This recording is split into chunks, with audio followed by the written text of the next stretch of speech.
Regardez ce ciel. Cette voûte étoilée qui, depuis la nuit des temps, fait rêver l'humanité. Et puis soudain, une traînée de lumière. Éphémère. Magique. Vous fermez les yeux, vous faites un vœu. C'est le rituel. Celui de l'étoile filante. Mais, et si je vous disais que nous vivons tous, depuis des siècles, dans le mensonge? Que cette croyance si poétique est en réalité une supercherie cosmique? Ce que vous voyez n'est pas une étoile. Ce n'est même pas proche d'une étoile. En réalité, la vérité est bien plus violente, bien plus spectaculaire et terriblement plus belle. Aujourd'hui, nous allons révéler le grand mensonge des étoiles filantes. L'hiver avec Paul le pétrolier. Alors, qu'est-ce que c'est vraiment? Imaginez un grain de sable, un tout petit fragment de poussière pas plus gros qu'un grain de riz. Maintenant, imaginez-le voyageant dans le vide de l'espace à une vitesse inimaginable, jusqu'à 70 km par seconde, soit 250 000 km à l'heure.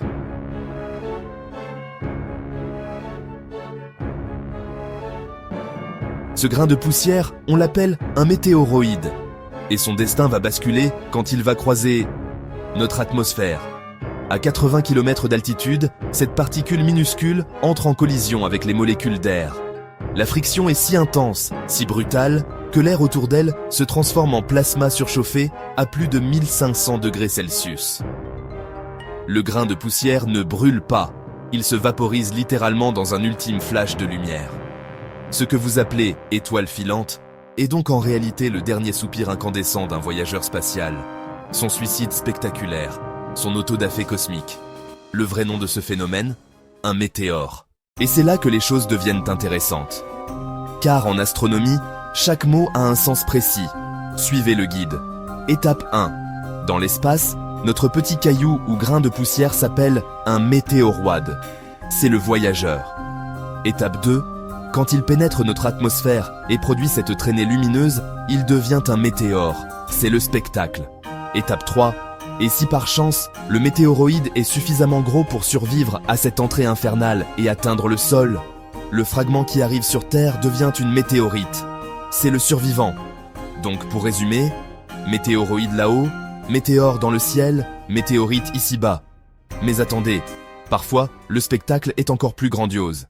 Imaginez maintenant, non pas un grain de poussière, mais un rocher de la taille d'un ballon de football. L'entrée dans l'atmosphère n'est plus une discrète traînée de lumière, mais un événement violent.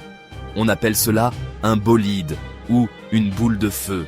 C'est si brillant que ça peut éclairer le ciel comme en plein jour, et parfois même produire un bang sonique.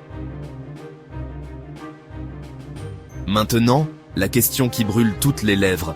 Pourquoi y a-t-il des nuits où on en voit des dizaines, comme lors des fameuses Perséides en août? La réponse se cache dans la queue des comètes. Une comète, en s'approchant du Soleil, laisse derrière elle un nuage de poussière, comme un chemin de miettes cosmiques. Et quand la Terre, dans sa révolution annuelle, traverse ce nuage, nous avons une pluie de météores. Les Perséides, c'est la queue de la comète Swift-Tuttle. Les Léonides, celle de la comète Tempel-Tuttle. Nous traversons littéralement les débris de ces voyageuses glacées. Alors, pourquoi cette confusion persiste-t-elle depuis l'Antiquité? Tout simplement parce que nos ancêtres n'avaient pas nos outils.